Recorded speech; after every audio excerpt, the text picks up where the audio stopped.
Hey everyone, Backyard Farmer Pat here. Happy New Year! We made it through 2020. We're in 2021 now. First, I just want to thank all you guys who started following me on my food journey to teach people to plant, grow, and eat. Today we're going to talk about pruning. Pruning is essential to growing healthy food. If you've been watching my videos, you'll see that throughout the year you'll see me prune like a diseased plant or a diseased herb or vegetable. But today we're going to talk about hard pruning and soft pruning. We're going to talk about the reasons that we prune, the right tools to use to prune, how we should prune. And as I always say, I'm not an expert, but I'm going to tell you what works for me, what has always worked for me. Alright, so if you remember a couple videos ago, we talked about my Scotch bonnet pepper tree and how much I love my Scotch bonnet peppers. But they were completely ridden over with white flies and they were completely diseased. They stopped producing, and the ones that were produced were like tiny little peppers that weren't even at a purpose. And just 2-3 months ago, you can see here where I'd radically cut this back to just a Y, and now you can see where every branch is covered with Scotch bonnets. This is less than 3 months later. Every branch has Scotch bonnet and blossoms. The same for my purple Scotch bonnet. It had never borne. I also pruned it, and every branch now has flowers. So this is one of the reasons that we prune. We sometimes prune when a plant is so diseased that all we can do is cut back. And I know it's scary. Sometimes we feel like, hey, if you cut it back, will it die? And you know, sometimes if you do cut it back, or if the plant is too far gone, it will die. Like this Scotch bonnet here, this is another one I pruned back drastically at the same time. It has one little branch here, but I don't know if it's gonna make it. Oh, actually it has a blossom, so this may make it. But all of these were cut in the same way, and you can see how all the other ones have done really well. So pruning is very important. If you see a plant with diseased leaves, or a herb with diseased leaves, or a dead leaf, pruning is important to remove the dead or the diseased leaves or the portion of the plant that will stimulate healthy growth. I'm going to talk very briefly about herbs because I think we've gone over it in other videos. But for instance, this is my mint. It's doing very well. If there are any dead branches like this, you can cut it back. Mint is also a plant where you can actually just cut it and stick it in the ground for it to grow again. So we're not going to go too much into the mint. Oh, guys, I have a surprise here. So my bok chow, you remember you guys saw that video I did about cutting and coming again for the bok chow? I had left a couple of them to go to seed. And normally with herbs, the seeds are in the blossoms, but this was a wonderful surprise. I'd never grown bok chow before. It actually has seed pods. So each of these little pods are gonna have multiple seeds. So just in these few that have gone to seed, I'm gonna have a whole harvest of bok chow to plant for next year. So this is pretty exciting. Anyway, I digress. Let's get back to pruning. So we're going to talk about the right tools to use. We can use, this is a nice pruning shear that you can use for smaller branches. I also have this bigger one that I use. So depending on what size branch I'm cutting, I use different shears. It's also very important to make sure your shears are clean. Especially if you're going to cut something that is diseased, you want to make sure you don't take something that's diseased and take it onto another plant. I'm going to show you also how, if I cut back a plant, a diseased plant, I use a little hydrogen peroxide just to wipe the blade, just to make sure we don't transfer the disease. So really briefly, I've showed you you can see my mustard greens doing really well. The bok chow is on its way down.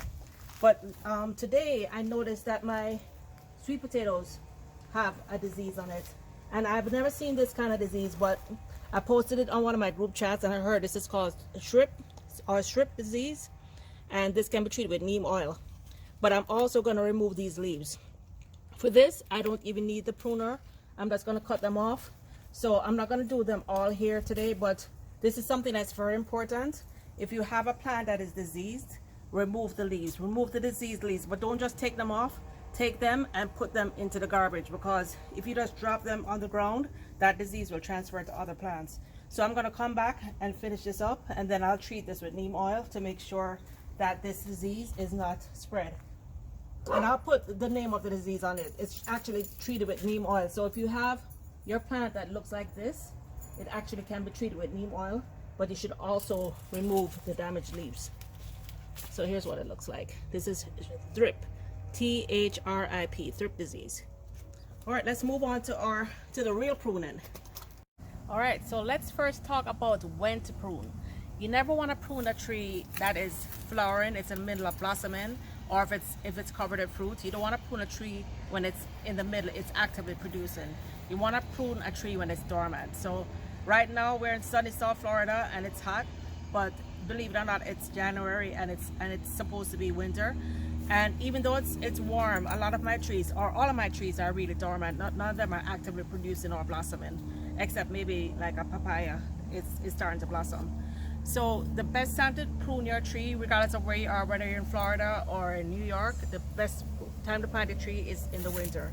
So first thing you do is you of course start with a clean pruner. I'm going to start off with my trees that are in pots, then I'll move on to the larger trees. So these trees I just bought several months ago, and this is my soursop tree. It was covered in leaves, but this is the one that was under the water after Tropical Storm Eta. So most of the leaves fell off. You can see I just left the leaves here because I know they're not diseased, even though they look like this. I know they're not diseased. All this happened because of the water damage. However, I see that there's a whole lot of new growth. So this, I'm not gonna really prune this one because this is all new growth. And the trees was in shock after Eta.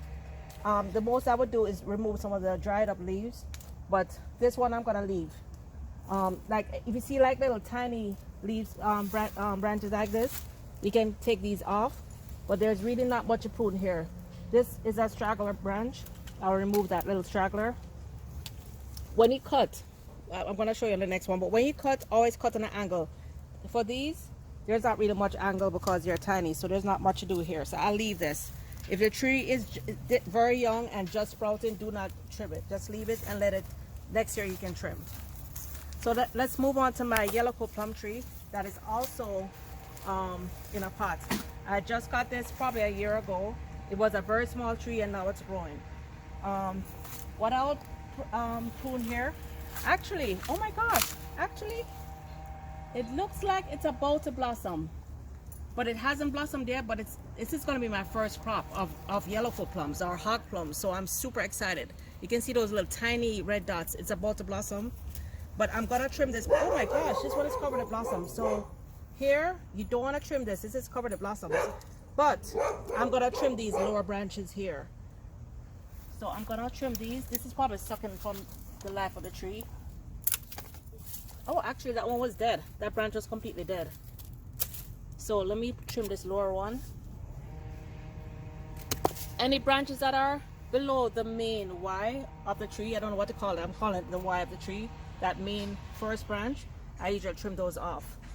Normally any little stragglers like this I will trim off, but since it's blossoming, I'm just gonna take these tiny ones and I will leave these other ones. So all the new growth and all the blossoms are gonna come on these main branches. So this one is good. There's not a lot to trim here. Wow, I'm really surprised that this is already blossoming. My first time getting plums. All right, so this is my sweet sop tree, and you guys saw this tree before when I did my sweet sop video.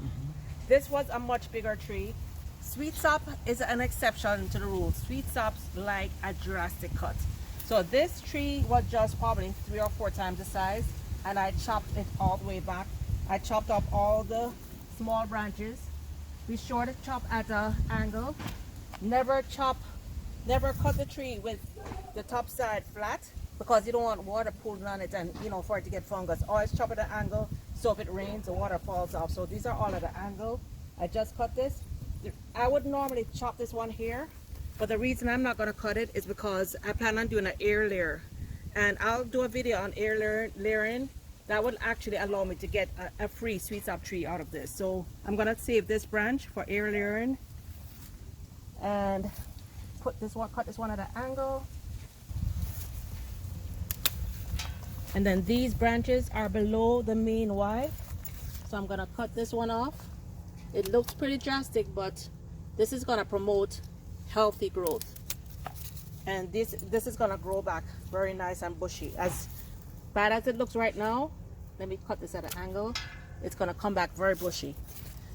If the leaves are healthy and not diseased, actually this one has white fly, so I'm not gonna put this, but normally if the leaves are healthy, I drop them right in place, chop and drop. That way this will break down and feed the soil. But because this has white fly, oh my goodness, look at this, guys. This is what white fly looks like. Check your plants. This is what white fly looks like. I think it's because it was underwater for a while. So if you see that, that can devastate and tear apart a plant and kill a plant. So that has to be treated. I'm gonna remove that from the garden. I'm gonna rest it here for now, then come back and put it in the garbage. Okay, so because I just cut something that had white fly, I want to make sure I sterilize this, because if I just go straight to my naseberry tree, it's gonna cause disease. So I'm gonna wipe this off. Let me show you what I do. So here I have plain hydrogen peroxide, and you only have to do this if you you get in contact with a diseased tree. I just put a little bit of hydrogen peroxide on it and just wipe it off. Nothing fancy, just wipe it off, just to make sure that I'm not transferring any disease to the next tree. All right, so now let's move on to our naseberry tree. And this is a pretty young tree. This also got some water damage, but it does have new leaves. It's looking good. There are no small branches underneath the main branch. However, I see a couple little stragglers here that this is not really going to serve a purpose. So I'm going to remove these two. And I did it at an angle, so if it rains, it will fall straight down. I'm looking at the leaves, and oh my goodness, this also has white fly. So the white fly spread from the other tree over. So I'm gonna, it's pretty minor because most of the leaves don't have it, but you see it here. So I'm gonna come back and spray this tree. So this is really a great time, you know, to remove dead branches, look for disease. Now is the right time. You don't wanna wait until you're having fruits and you have to be cutting back. So now is the time to take care of that. So I'm gonna come back, and because of that, I need to wipe it again. So let me get a clean cotton ball before I go to my mango tree. Hopefully the mango tree doesn't have any. People don't always do this step, but I think it's better for the tree to do that. All right, so let's look at our mango. Our mango is beautiful. It's a perfect shape. You can see it has the 3 main branches. It doesn't have any smaller branches, so there's nothing to prune here. And the leaves are beautiful and dark green. So I'm gonna leave that as is. Just one little leaf here, and I'll just chop and drop. Oh, there's one thing I forgot to show you guys. So this is my ginger, and this is, you guys remember the ginger video I did a few months back? This is some ginger that I had already in the garden, and what I do is every few months I just stick a little piece of ginger in there. So actually that ginger that I started there, I actually transferred it here, but it looks like I have a dried up part. Normally with ginger, you know that ginger is ready when it dries. So I'm gonna see if I have any ginger here. Let's see. Oops. Oh, I feel something. I wonder if this is ready. Hold on. Let me try this side. With ginger, you can use it even when it's young. Oops. Oh, yeah, I feel something. Hold on. Ah. Whoa. All right. Ooh, guys, look at my ginger. This is a nice surprise. Oh my goodness. This is absolutely beautiful, and it looks like it broke off. I didn't do this right. Why did I get sidetracked? Hold on. Oh my gosh. All right, guys. Here's the beautiful ginger, but this is not about ginger, so I'm gonna come back to this. I am so excited. My ginger is beautiful. What I'm gonna do with the ginger, I'm gonna harvest some and plant the rest back. This is perfect ginger. All right, let's get back on track. So we have trimmed our smaller trees. Now let's trim a couple of these big trees that are in the ground. All right, now we're gonna talk about our June plum tree and our red coal plum tree. So the June plum tree, as you guys know, after Hurricane Eta, it basically took it out, and the branches started just drying up and falling off. So here I'm doing an air layer to try and create a new tree of it. and I will do a video on air layering soon. But hopefully, if it works, when I pull this off, there will be a whole set of fruits here, and I'll have a June plum tree here. So there's not much to trim here because I've already cut it back drastically. Every week I come out and cut it back, as you can see. So let's move on to our red coat plum tree. And as we just saw, the yellow coat is about to blossom. The red coat, as you can see, during the fall or after it bears, it sheds all its leaves. And then once the leaves shed, the next step is for the blossoms to come out. So right now it doesn't have any blossoms. It's dormant, and you can see there are a lot of little branches. So first I go to look for any dried branches or branches below the Y, and you see there's a branch here. And as you can see, I'm using a bigger tool. Oops. So I'm gonna first cut that one off. Then with the June plum, any little branches like this, I just go through all these little stragglers, any branches that cross. You see this branch crosses here, I cut these off.